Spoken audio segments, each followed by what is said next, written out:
Welcome back to the channel, guys. And today, let's have a look at one of my favorite, and I'm pretty sure everyone's favorite song, "Still Got the Blues" by Gary Moore.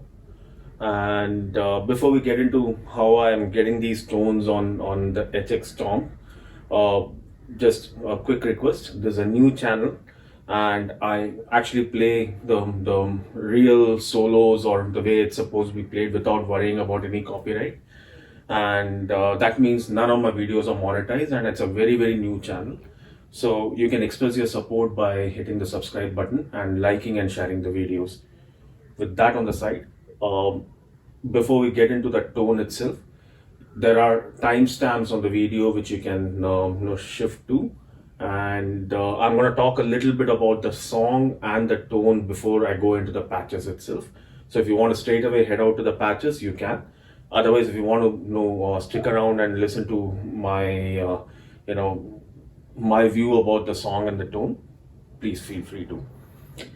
So the thing about Gary Moore, "Still Got the Blues," the entire sound, and there are multiple tones of the song available. Gary, when he played it live, he always had a higher gain, and it used to be a much more punchier tone. But I'm kind of basing this on the studio recording. Now, the thing about the studio recording, if I go by the gear that Gary Moore actually used, there's a Guitar World article. I'll put a link of that article down below. So basically, it's a sound that Gary was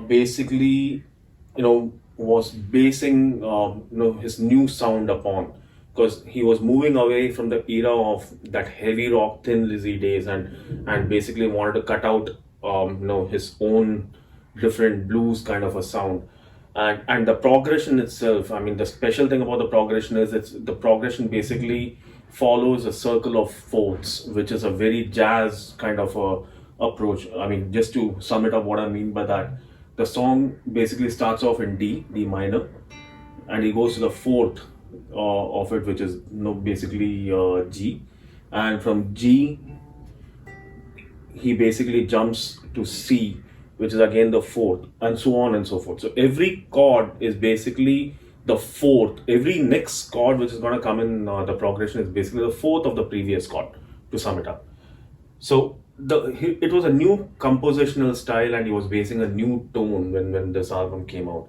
So the amp basically Gary used on this is one of the prototype version of the JTM 45, and it was set clean, and this entire drive was basically coming in from the Marshall Governor, the silverish pedal which Marshall used to come out in the 90s. And I had one for a brief period of time. It's a fun pedal.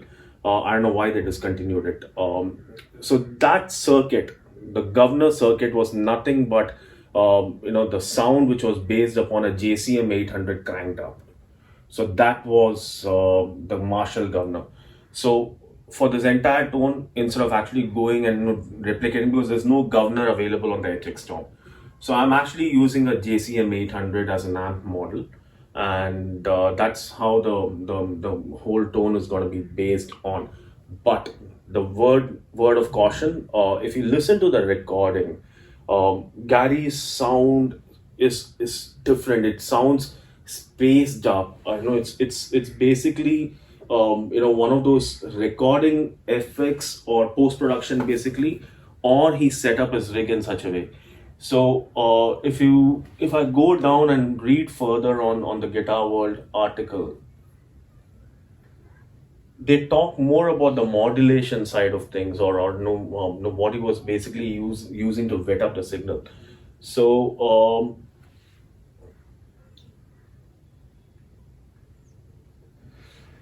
he was famous for using a lot of these Ibanez. Tube Screamer was something which Gary Moore used all the time. So he was putting something in the front to thicken up his tone, and of course there is a subtle chorus effect. You can't really hear it in the song. I mean, you can't hear the chorus in the song, but it's providing a little bit of a space in the overall sound, which is actually achieved by the Roland SDD Dimension D. which is nothing but, it was a stereo chorus effect which is supposed to space out the sound. So one of the things which I'm using in the recording of the solo, what you heard in the beginning of the video is where I played the intro of the song, a very low gain kind of a setting which is based upon the original recording, not the live recording, which is not a very high gain or a high space sound. In the solo, what I have basically done is I'm actually double tracking it.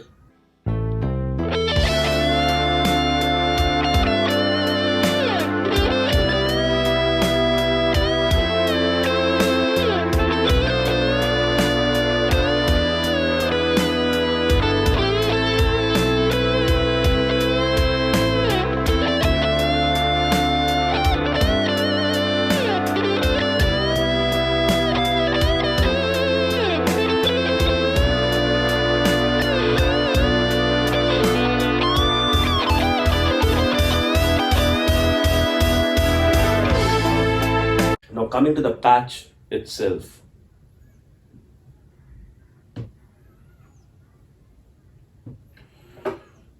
the main amp which I'm using, it's a very straightforward, sound which I created for this particular, patch. I'm not using impulse responses for a change. I'm actually using the JCM 800 model. I'm using two EQs. I'm using a 10 band EQ because I want my, in my earlier Slash video also, if you're not seeing that video, I'm putting a link to that down below. In my earlier Slash video also, I talked about the 500 kilohertz frequency, which is very important from a guitarist perspective. I'm actually bumping that a little using the first EQ, the 10 band EQ. And I think even Gary Moore used to use the Boss GE7, if I'm right. And again, I'm using a simple EQ to basically boost my mid gain slightly for the solo.